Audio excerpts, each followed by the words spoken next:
우리 모든 성도님들 위에 우리 하나님 크고 풍성한 은혜 내려주시기를 바랍니다. 아멘.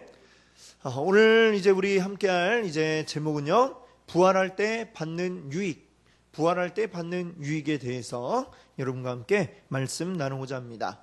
우리 계속해서 수요일 저녁 우리 웨스트민스터 소요리 문답 이 내용을 가지고 우리 순서대로 쭉 함께 살펴보고 있습니다. 이 소요리 문답 이제 107문까지 있는데 이것이 크게 두 부분으로 나눌 수 있다 이렇게 말씀드렸죠. 어떻게 둘로 나누느냐 하면은 이제 제 3문에 보시면은 3문에 성경이 주로 가르치는 게 무엇입니까 하고 이렇게 묻고 있죠. 거기에 대한 이제 답이 이제 두 가지를 이야기하고 있습니다. 한 가지는 뭐냐면 사람이 하나님에 대해 믿어야 할 것, 그리고 또 하나는 뭐냐면 하나님이 사람에게 요구하시는 의무, 이렇게 두 가지를 성경이 가르치고 있다. 산문에서 이렇게 이야기하고 있는데 이제 그 뒤로부터는 바로 이 크게 나누면 이 두 가지에 대해서 이제 쭉 이야기를 하고 있는 것입니다. 그래서 이제 4문에서부터 38문, 이제 우리가 오늘 보게 될 바로 이 38문까지가 바로 그 성경이 가르치는 것 가운데 첫 번째인 사람이 하나님에 대해 믿어야 할 것, 하나님이 어떤 분이신가, 거기에 대해서 우리가 쭉 이제 해왔던 것이죠. 그것에 이제 오늘 드디어 마지막, 이제 말하자면 소요리 문답을 1부, 2부로 나눈다면 오늘 1부의 마지막 순서다, 이렇게 오늘 생각할 수가 있겠습니다. 그래서 그 38문은 사람이 하나님에 대해 믿어야 할 게 뭐냐에 대한 이제 마지막이 되겠는데요. 우리 이제 크게 보면 이제 그렇고, 우리 한 요 몇 주간은 이제 우리 성도가 이제 하나님의 자녀가 되어서 얻는 여러 가지 유익함에 대해서 이제 이야기를 나누었습니다. 우리 36문에서는 성도가 이 생에서, 우리 지금 살고 있는 이 생에서 얻는 유익이 뭐냐 이거를 말씀드렸고, 그 다음에 37문에서는 우리 성도가 죽을 때에 또 얻는 유익이 뭐냐, 여기에 대해서 이제 말씀을 드렸죠. 지난 주간에 이제 그걸 말씀드리면서 우리 죽는 게 뭐 좋은가 이런 생각이 들지만 우리 하나님 안에 있는 자녀들, 우리들에게는 이 죽음마저도 유익함이 있다라고 이렇게 말씀을 드렸습니다. 자, 그럼 이제 오늘은 이제 죽고 나서 그 다음에 우리가 부활할 때에 어떤 유익을 얻게 되느냐. 38문에 보시면 신자는 부활할 때에 그리스도에게서 무슨 유익을 받습니까? 라고 이렇게 묻고 있죠. 그 답을 우리 한번 같이 읽어보겠습니다.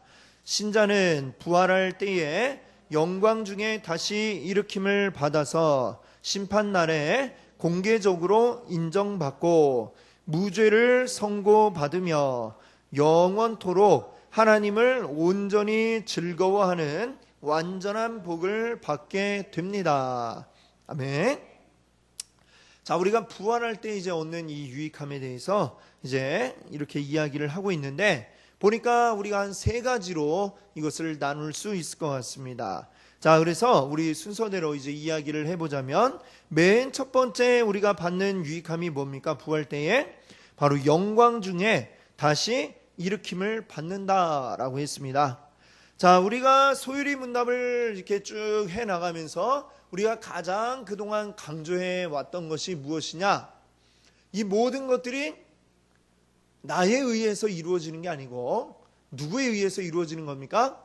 하나님에 의해서 이루어지는 것이고, 나는 그저 하나님이 하시는 대로 따라가고 또 택함받고 거기에 의해서 구원받게 되고, 이렇게 좀 어떻게 보면 우리에게 수동적이지만 우리 하나님이 모든 것을 다 이루어 가시는 주체다라고 하는 것을 우리가 기억해야 되겠습니다.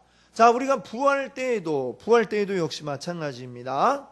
우리가 부활하면 우리 예수님의 부활, 이걸 우리가 생각합니다만 예수님만 부활하시는 게 아니라 우리 모든 성도들도 마지막 날 우리 주님이 다시 오실 그날에 부활하게 된다, 이렇게 말씀드렸죠. 근데 그 부활도 내가 이렇게 이제 누워있다가 갑자기 벌떡 하고 내가 일어나야 되겠다 하고 일어나는 게 아니라 하나님께서 우리를 부활하게 만들어 주신다. 부활시켜 주신다라고 하는 것을 우리가 기억해야 되겠습니다. 자, 우리는 소요리 문답을 보고 있는데 이제 대요리 문답에 보면 이 대요리 문답은 이제 목회자들을 이제 대상으로 한 것이기 때문에 좀 더 길고 자세하게 이제 써 있는데 이 대요리 문답에 보면 이거를 좀 더 이제 설명을 이렇게 합니다. 육신이 영혼과 다시 영원히 연합한다. 이걸 이제 부활이라고 설명하고 있습니다. 자, 그렇죠? 우리 이제 지난 주간에 이제 죽음에 대해서 거기에 대해서 죽음에서 얻는 유익에 대해서 말씀드릴 때에 이제 이야기했지만 사람이 죽으면 어떻게 됩니까? 영혼과 육신이 이제 분리가 되죠. 죽는 순간에 죽는 순간에 이제 분리가 되고 우리의 몸은 어떻게 됩니까? 이제 영원한 안식을 얻는다. 이제 다시 부활할 때까지 무덤에서 안식을 누린다. 이렇게 말씀드렸죠. 근데 이 몸은 죽으면 이제 그때부터는 사실은 이제 아무것도 아니죠. 뭐 어떤 움직일 수 있는 것도 아니고 그냥 하나의 물질이 되어버리는 것입니다. 물질이 되는데 그것이 다시 마지막 날에 이제 우리가 연합을 하게 되는 거죠. 이 떠나갔던 영혼과 그리고 이 땅에 남아있던 육신이 다시금 합하게 되는데 이 합하는 것이 영원히 연합한다라고 이렇게 말씀드렸습니다. 자, 근데 세상 사람들은 그렇게 생각하지를 않죠. 우리 믿지 않는 분들은 다르게 생각을 합니다. 이 세상에서 그냥 죽으면 끝이다. 이렇게 생각을 하죠. 그래서 뭐 우리 흔히 하는 말로 죽기 아님 까무러치기 뭐 이렇게 얘기하는데 그렇게 얘기하는 이유가 뭡니까? 야, 이거 어차피 그냥 죽으면 끝이니까 그냥 아주 그냥 죽을 각오로 한다. 이렇게 이야기를 하지만 자, 이 세상에서 한 번 죽으면 끝이라고 생각하는 사람들의 입장에서 이제 우리를 바라본다면 우리 기독교인들을 바라본다면 세상에 이렇게 답답한 사람이 아마 없을 겁니다. 그렇죠? 예, 그렇지 않겠습니까? 우리 성도들에게는 이 세상이 끝이 아니라고 우리는 생각을 하기 때문에 우리가 이 세상이 아닌 바로 다음 세상, 바로 우리 주님과 하나 될 그 날을 우리가 기대하면서 그 날을 예비하는 삶을 우리가 살아가게 됩니다. 그렇기 때문에 여러 가지로 우리는 이 땅 가운데 살아갈 때에 내 뜻대로 내 마음대로 막 다 하면서 이렇게 사는 게 아니고 그러다 보니까 우리가 이제 어떤 절제라고 하는 것을 우리가 하게 되지 않습니까? 성령의 9가지 열매 가운데도 이제 보면 나오는 게 오래 참음 그리고 또 절제 이런 것들이 그 9가지 가운데 2개나 들어가 있지 않습니까? 오래 참는다라고 하는 건 뭡니까? 어떤 나에게 다가오는 여러 가지 고통이나 이런 것들을 오래 견뎌내는 것이죠. 절제라는 건 뭡니까? 내 안에 있는 어떤 욕망 이런 것들을 자제하고 참고 하지 않는 이런 것들. 자, 이런 것들이 우리 안에 사실은 성령님이 우리 가운데 오시면 이런 것들이 계속해서 우리 안에 일어나게 되는 게 아주 자연스러운 현상이죠. 근데 이 세상에서는 어떻게 이야기합니까? 그런 것을 보고 너무나도 어리석다라고 이렇게 이야기를 하죠.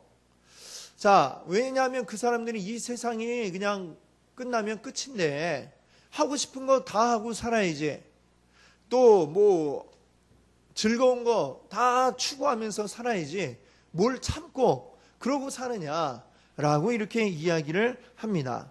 그러니까 그런 사람들이 볼 땐 참 우리가 어리석다 아니면 참 답답하다 이렇게 생각이 될 수밖에 없을 것입니다. 그러나 우리가 믿는 것은 무엇입니까? 이 세상에 끝나고 났을 때에 분명히 또 다른 세계가 우리 앞에 펼쳐진다라고 하는 것이죠. 죽음이란 우리 성도들에게 뭡니까? 죽음이란 끝이 아닙니다. 죽음이란 단지 하나의 과정일 뿐이죠. 우리가 이 세상과 이별하는 그 하나의 과정일 뿐입니다. 그래서 우리 믿는 이들은 우리가 죽음을 맞이하게 될 때에 이것을 뭐라고 이야기합니까? 우리가 별세라고 이야기하죠. 별세는 뭡니까? 이 세상과 이별한다라고 하는 거 아닙니까? 그냥 이 세상에 있다가 우리는 이 세상을 떠나갈 뿐이지 이게 뭐 완전히 우리가 죽음으로써 끝을 맞이하는 게 아니다라고 하는 것을 우리가 기억해야 되겠습니다. 우리가 죽었을 때에 우리 몸은 이 땅에 남아서 이제 장사 되겠죠. 장사 치르겠죠. 무덤에 묻든지 또 뭐 화장을 하든지 어떻게 되겠죠. 자, 그러나 우리 영혼은 우리 영혼은 어떻게 됩니까?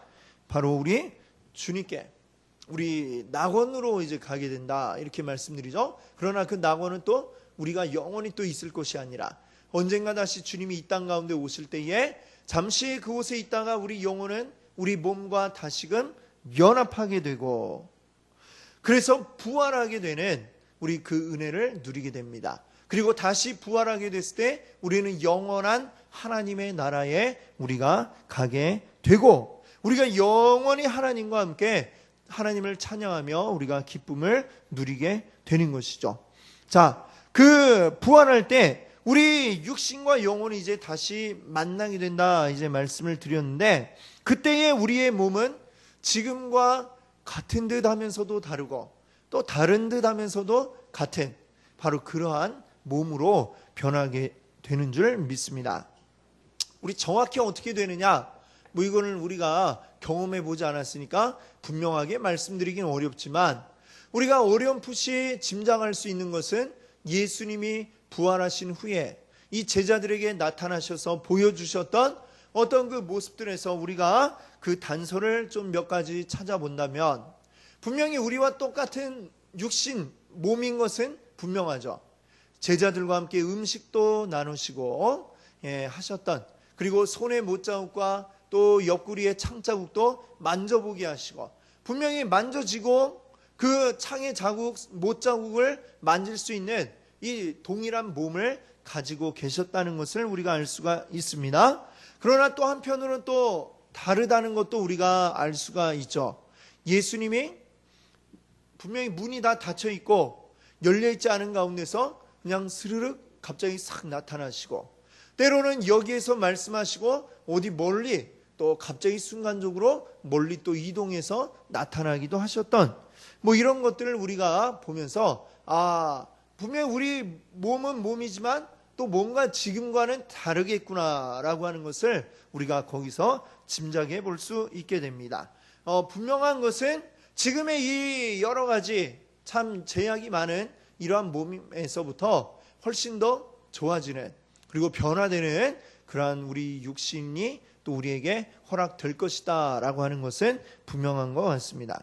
자, 이제 그래서 그렇게 우리가 영광 중에 다시 일으킴을 받는다. 우리도 역시 부활하게 된다는 것을 말씀드렸고요. 자, 부활할 때 우리가 얻게 되는 두 번째 유익함은 무엇입니까? 하나님께 인정받고 그리고 무죄 선고받게 된다라고 하는 것이 바로 두 번째가 되겠습니다. 우리 조금 전에도 이제 말씀드렸다시피 우리가 참 이 세상 살아가는 가운데 얼마나 우리가 예수 믿는 것이 참 바보처럼 보이는지 어리석은 것처럼 보이는지 모릅니다. 사람들은 우리를 보고 비웃죠. 자, 세상 가운데서 사탄은 계속해서 무엇을 주입하고 있느냐? 이 세상을 향해서 또 인생들을 향해서 이 인생의 주인은 바로 너 자신이야 라고 이렇게 이야기를 합니다. 네가 인생의 주인이고 네가 인생의 주체고 네 마음대로 할 수 있는 권리가 있어 라고 이렇게 이야기를 합니다. 얼핏 들으면 아주 좋은 이야기 같고 괜찮은 것 같은데 사실은 너무나도 잘못된 이야기죠. 우리 인생의 주인이 누굽니까? 내가 아니라 하나님이시죠. 하나님이 우리 인생을 인도해 가시고 이끌어 가시고 우리의 인생을 책임져 주신다라고 하는 것을 우리가 기억해야 됩니다. 그러나 사탄은 그렇게 이야기하지 않죠. 네 인생의 주인은 바로 너야 라고 이렇게 이야기를 하면서 하나뿐인 너의 인생 즐기고 싶은 대로 즐겨라. 하고 싶은 거 다 해라. 네 후회 없이 살아봐 라고 이렇게 막 부추깁니다. 좋으네 하면서 막 따라가지만 결국은 그것이 사탄의 그러한 그 달콤한 유혹이라고 하는 것을 우리가 기억해야 됩니다. 그런데 그 세상 사람들은 그것이 정말 옳은 것이다 라고 여기면서 반면에 우리들을 바라볼 때에는 너무나도 바보스럽게 이렇게 또 너무나도 참 미련한 것처럼 우리를 생각하고 있다라고 하는 것입니다. 자, 우리는 세상 사람들이 바라볼 때는 우리는 바보입니다. 맨날 인내하고 또 하고 싶은 거 하지 않고 참고 절제하고 이러면서 우리가 살아갑니다. 물론 그런 우리 가운데 인내하고 참는 고통스러운 것만 있는 것은 아니죠. 우리 성령의 9가지 열매도 보면 어떤 것들이 있습니까? 사랑과 희락과 화평과 뭐 이런 것들이 있지 않습니까? 얼마나 좋습니까? 사랑, 또 화평, 희락.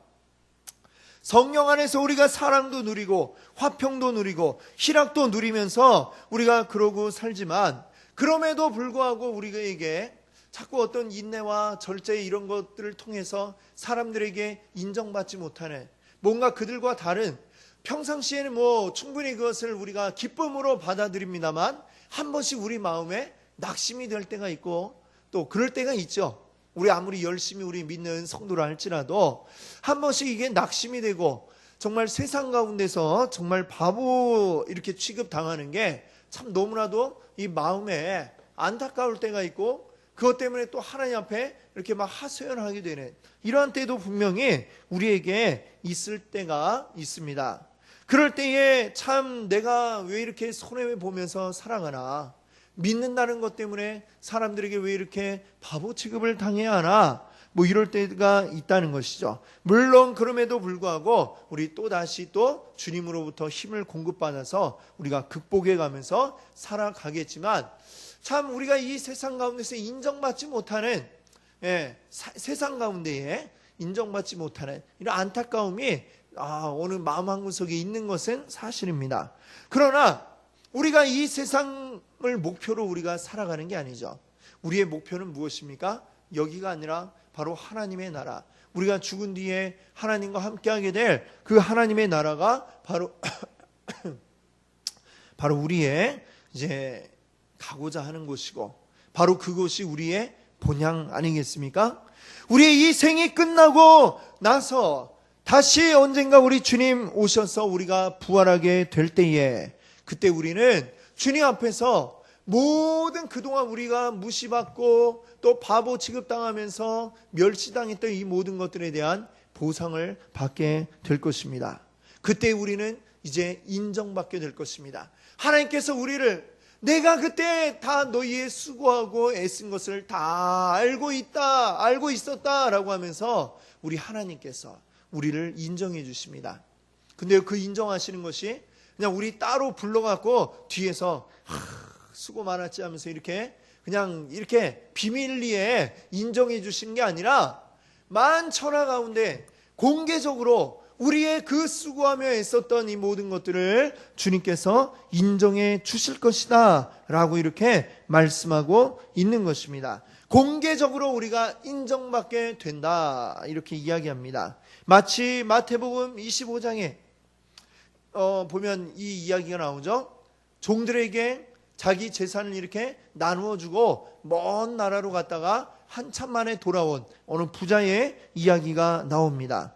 그 주인이 오랫동안 이 종들을 떠나 있다가 갑자기 딱 돌아왔을 때에 그동안 주인이 맡겨준 것을 가지고 열심히 수고하고 일해서 몇 배로 남겼던 바로 그러한 종들을 향해서 이 주인이 뭐라고 칭찬을 합니까? 잘하였도다 착하고 충성된 종아, 내가 적은 일에 충성하였음에 내가 많은 것을 내게 맡기리니 내 주인의 즐거움에 참여할지어다 이렇게 말씀하지 않습니까? 우리 주님도 그날에 우리에게 이렇게 말씀하실 것입니다. 부활의 그날에 잘하였도다 착하고 충성된 종아, 아마 이렇게 우리에게 칭찬해 주실 줄 믿습니다. 우리 주님이 우리를 칭찬해 주시고 인정해 주시는 그것을 우리가 기대하면서 오늘 우리 가운데 오는 여러 가지 어려움들도, 또 우리 세상 가운데서 세상 사람들의 그 비웃는 어떤 것들도 우리가 다 이겨내고 힘을 내어서 승리할 수 있게 되기를 바랍니다. 아멘. 자, 그러나 그날에 반대로 악한 자들은 어떻게 될까요? 그들은 칭찬받는 것이 아니고요, 오히려 수치를 당하게 될 것입니다. 그 날이 되면 모든 것이 분명하게 확실하게 만천하에 드러나게 되어지기 때문입니다. 고린도전서 13장 12절을 보시면은 이런 말씀이 있죠.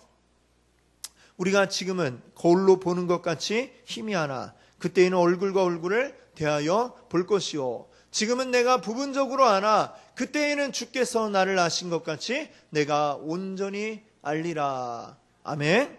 그렇습니다. 자, 그날에는 모든 게 다 확실하게 드러나게 될 것입니다. 자, 고린도전서 13장 12절에 보면 지금 거울로 보는 것 같이 희미하다. 이 말이 또 우리 요즘 시대로 이렇게 생각하면 잘 이해가 안 되죠.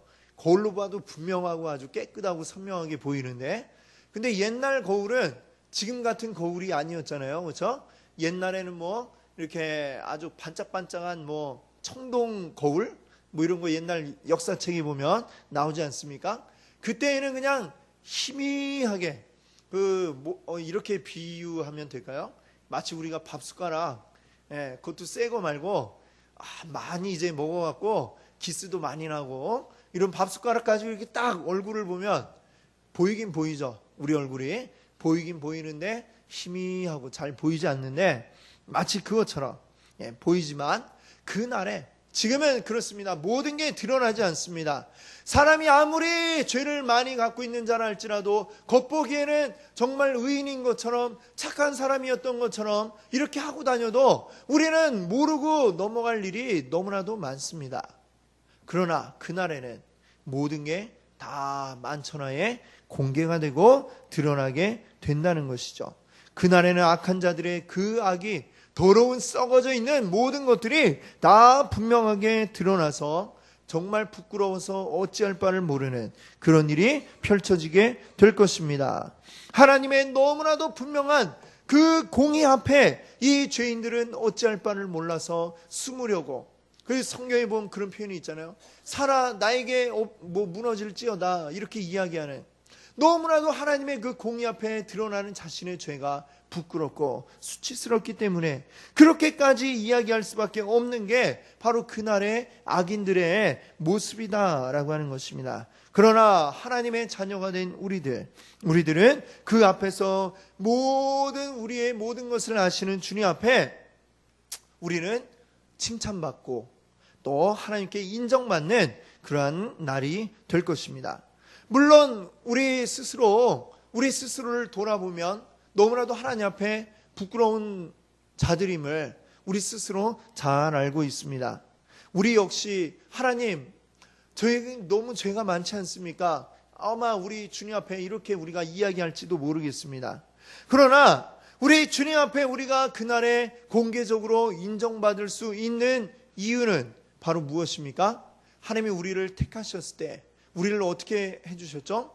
의롭다라고 이렇게 칭해 주셨다는 것이죠. 바로 칭의. 주님께서 도저히 의롭다 할 수 없는 우리들을 의롭다라고 불러주시고 우리를 인도해 주신 것입니다.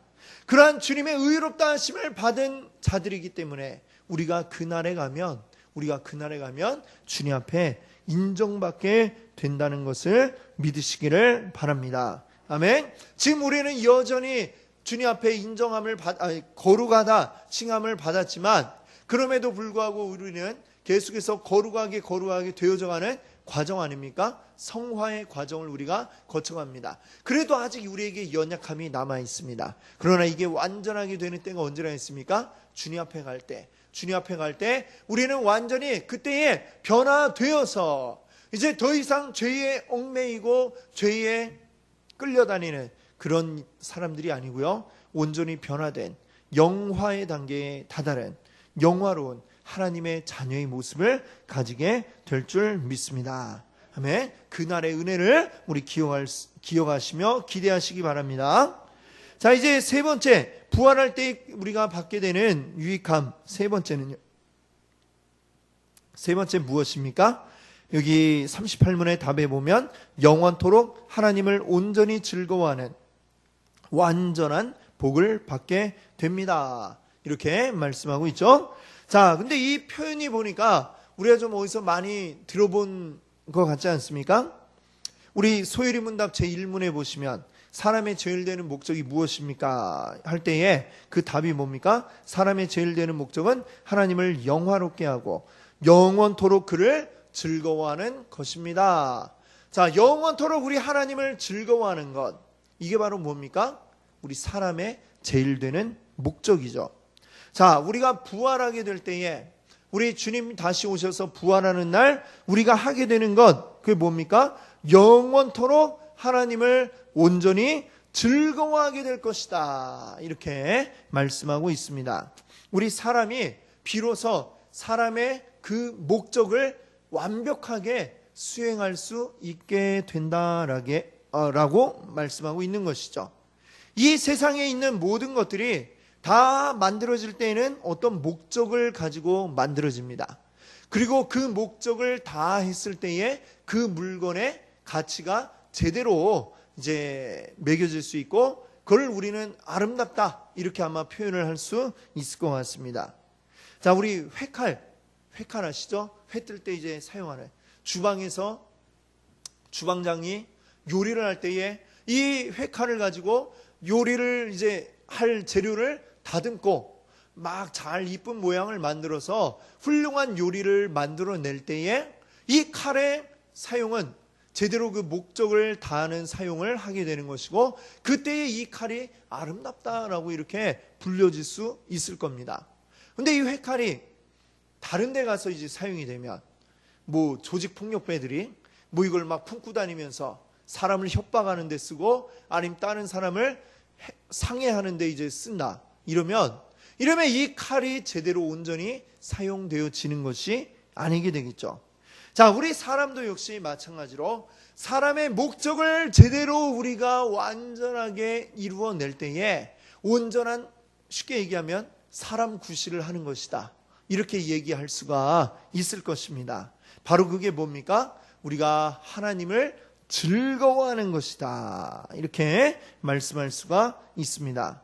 그런데 이 우리가 하나님을 즐거워하는 게 그 부활의 날에는 완전하게 우리가 온전히 이 하나님을 즐거워하게 될 것이다, 이렇게 얘기하죠. 그뿐만 아니라 잠깐 한번 우리가 즐거워하고 마는 게 아니라 영원토록 우리는 하나님을 즐거워하게 될 것이다, 이렇게 이야기하고 있습니다.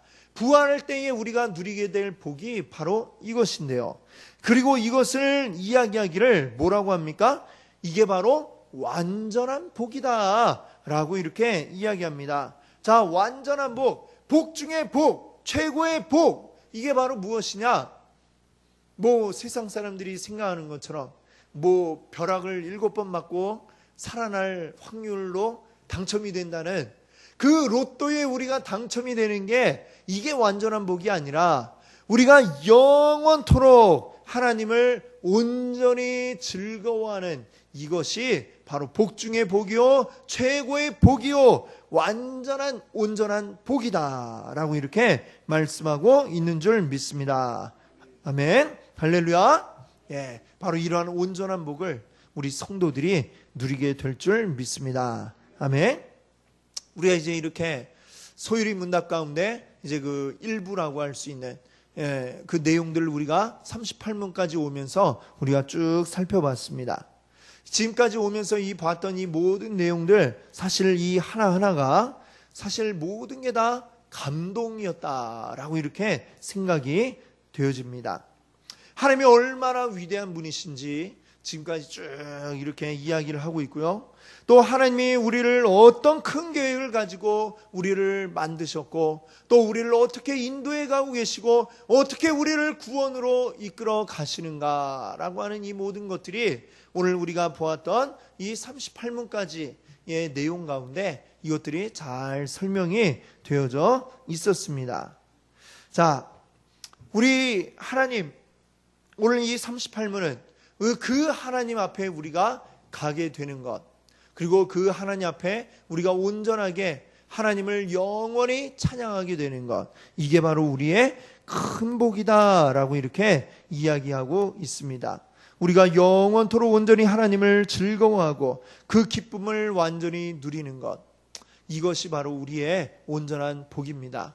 우리의 복이 이 세상 가운데 우리가 무엇을 하고 살아가는지, 이 세상 가운데서 힘들고 어려운 것, 사실은 이것은 정말 우리 하나님께 우리가 받게 될 복에 비하면 아무것도 아닌 줄 믿습니다. 물론 하나님은 우리가 이 땅 가운데 살아가는 데에도 우리에게 많은 필요한 것들을 채워주시고 은혜를 주시는 줄 믿습니다. 하지만 그런 것들을 위해 우리가 누려야 할 진정한 큰 복, 하나님을 온전히 영원토록 즐거워하는 것, 이것이 우리의 가장 큰 복이요 우리가 해야 할 일임을 오늘 여러분들 기억하실 수 있기를 바랍니다. 그리고 그 날을 우리가 기대하고 소망하면서 또 간절히 기다리면서 우리 이 땅에서의 삶을 하루하루 하나님 안에 기쁨으로 살아가시는 우리 귀한 성도님들 되시기를 바랍니다. 아멘. 함께 기도합니다.